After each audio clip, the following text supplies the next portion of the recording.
Pour parler de la justice et de la fronde des magistrats, qui aura un peu un moment fort demain avec une manifestation dans plusieurs villes de France, dont Nantes, un élu de la majorité. Bonsoir, monsieur Garot, Jean-Paul Garot, député UMP Bonsoir. De Gironde, ancien magistrat.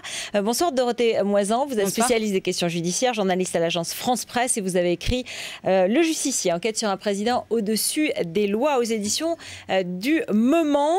Apparemment, la politique et le monde judiciaire, le monde politique et le monde judiciaire ne se comprennent pas vraiment. Peut-être que vous, Jean-Paul Garot, qui avez vécu cela, et puisque vous êtes ancien magistrat, vous pouvez nous expliquer, est-ce que c'est juste? Ils ne se comprennent pas vraiment, ces deux milieux? Alors effectivement, j'ai été magistrat pendant 20 ans, et puis je suis donc député depuis 8 ans.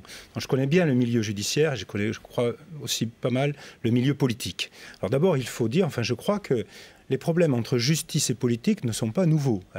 Il y a eu dans le passé un certain nombre déjà de manifestations. Moi, je me souviens de manifestations même assez violentes sur la place Vendôme, où même des magistrats jetaient les codes alors qu'Élisabeth Desquigou était ministre de la Justice. Je me souviens de François Mitterrand qui entendait les discours d'audience solennelle de la Cour de cassation, je crois, en 91, alors que les magistrats étaient bloqués derrière par des cordons de CRS. Donc, je veux dire, tout n'est quand même pas de la faute de Nicolas Sarkozy. On va en parler. Vous êtes d'accord, Dorothée Moisan? Tout n'est pas de la faute de Nicolas Sarkozy. C'est quand même une mobilisation sans précédent. Cette mobilisation, effectivement, est sans précédent. Mais il y a toujours eu, effectivement, une défiance entre politique et justice. Effectivement, c'est quelque chose qui n'est pas nouveau. Mais là, on arrive à une crispation qui est extrême, qui se centre vraiment sur la personne de Nicolas Sarkozy. Alors pourquoi? Est-ce que c'est vécu comme une provocation, ces dernières paroles sur l'annonce de sanctions après le drame du meurtre de Laetitia? Comme vous le dites, ce sont ces dernières paroles, ce ne sont pas les premières. Elles arrivent après, ce que j'explique dans mon bouquin, c'est effectivement, ça fait 9 ans, enfin 9 ans, si on part de 2002, où effectivement il arrive place Beauvau, 9 ans que Nicolas Sarkozy accumule les attaques assez violentes, assez virulentes à l'encontre des magistrats. Et depuis 2007, la différence, c'est qu'il est président de la République et en vertu de la Constitution, il est garant de l'indépendance de l'autorité judiciaire. Et donc justement, ce que ne comprennent pas les magistrats aujourd'hui, c'est que c'est l'homme qui devrait les protéger, les défendre un petit peu des agressions extérieures, et qui devrait défendre leur indépendance, qui aujourd'hui les attaque. Et ils se sentent un petit peu gênés face à cette situation. Alors, on part d'une affaire quand même évidemment très particulière. Tony Meillon, le président... Oui, on ne va pas la refaire dans le détail parce qu'on en a beaucoup parlé. Oui. Non, mais je veux dire simplement que le président de la République tient à cœur vraiment ce genre d'affaires. Il a beaucoup travaillé là-dessus. À chaque fois, il y a un projet de loi. Oui, mais alors les projets de loi en question ne sont pas des lois de circonstance. C'est dans une évolution législative à laquelle j'ai pas mal contribué et qui s'explique. Je pourrais vous l'expliquer, mais ce n'est pas le débat du jour. Non, le président de la République, il tient vraiment à cœur par rapport à cela. Il note qu'il devrait y avoir par rapport à cette affaire certains dysfonctionnements. Donc, en tant que président de la République, il dit... il faut savoir ce qui s'est passé. Alors, ceci étant, je suis bien conscient que cela en question est plutôt un élément déclenchant parce qu'il y a un malaise qui, effectivement, existe entre justice et politique. Alors, il y a des questions par rapport aux besoins matériels. Je suis rapporteur du budget depuis 2002. Bon, je note quand même que le budget du ministère de la Justice a augmenté tous les ans depuis 2002. Alors, c'est certes, on part de loin parce que nos prédécesseurs n'ont pas vraiment fait d'efforts en la matière, notamment en matière pénitentiaire, ce que nous avons fait. Mais il faut toujours donner davantage pour la justice, mais ce ne sont pas que des problèmes de moyens qui expliquent la situation. Non, mais c'est un problème de fond, de malentendu. On n'a pas le sentiment qu'ils considèrent que les juges font un travail utile ou en tout cas important. C'est peut-être ça le malaise, c'est-à-dire c'est ce qu'ils ressentent. Ils ne se sentent pas reconnus, quoi. Ils se sentent ciblés par le président. Ça dépasse il ne faut pas tout centraliser sur le président de la République. Il y a une incompréhension générale entre le monde politique et le monde judiciaire. Bien. Elle part, cette incompréhension, d'une méconnaissance en réalité. Vous savez, les Français connaissent très mal leur justice. Ils ne savent pas, c'est complètement mystérieux, ça fait peur. Quand on y est confronté, c'est toujours dans des périodes de tension. En général, on n'est d'ailleurs pas content de la justice. Bien, le monde politique connaît mal ce domaine-là. Donc il y a ce problème de compréhension. Moi, ce que je trouve actuellement, c'est que quand même les réactions sont quand même très fortes.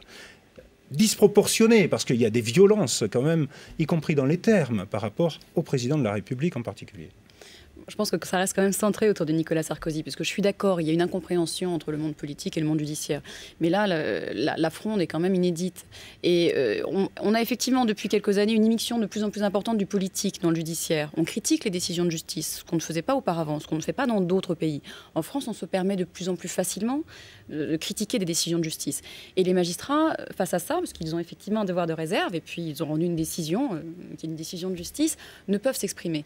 Et c'est là qu'il y a une grande difficulté.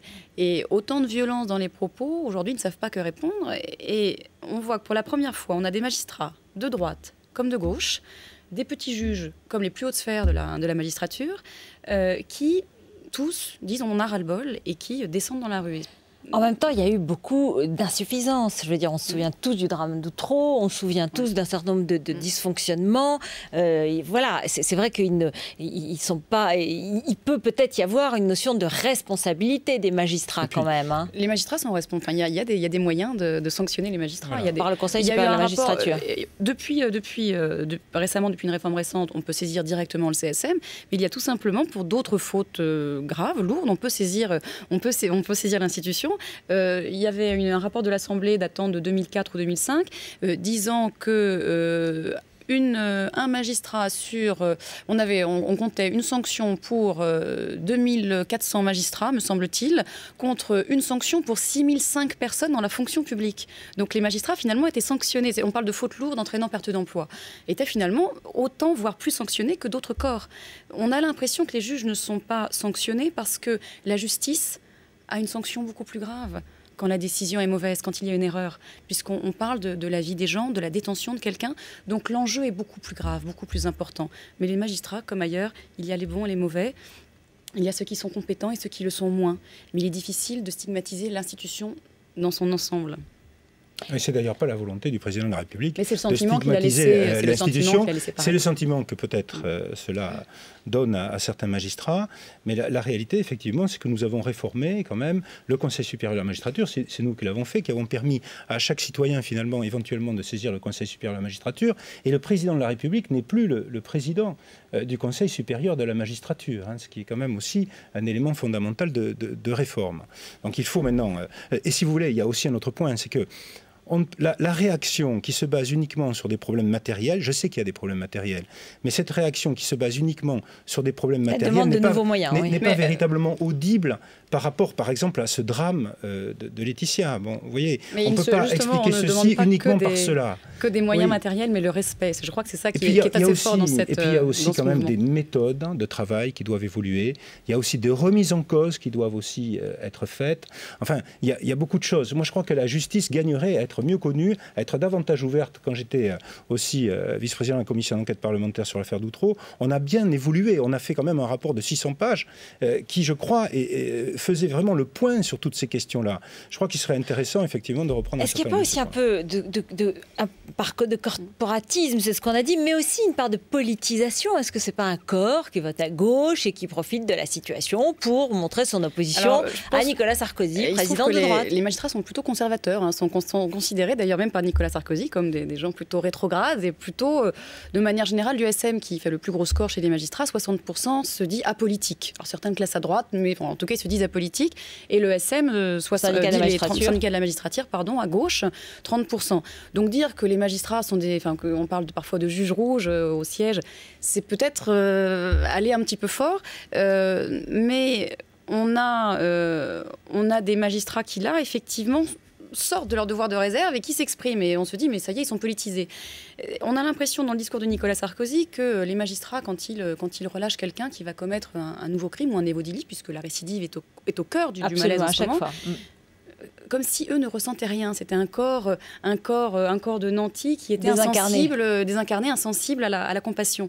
Et ils en sont malades aujourd'hui. Les magistrats qu'on croise aujourd'hui viennent nous voir en disant « Mais vous savez, si un juge d'application libère quelqu'un qui commet un nouveau délit, on en est malade. » Et ce qui semble être véhiculé depuis quelques jours, c'est le fait que seuls les citoyens ont cette compassion vis-à-vis de la victime, mais pas les magistrats, alors qu'aujourd'hui ils disent « Mais nous aussi ».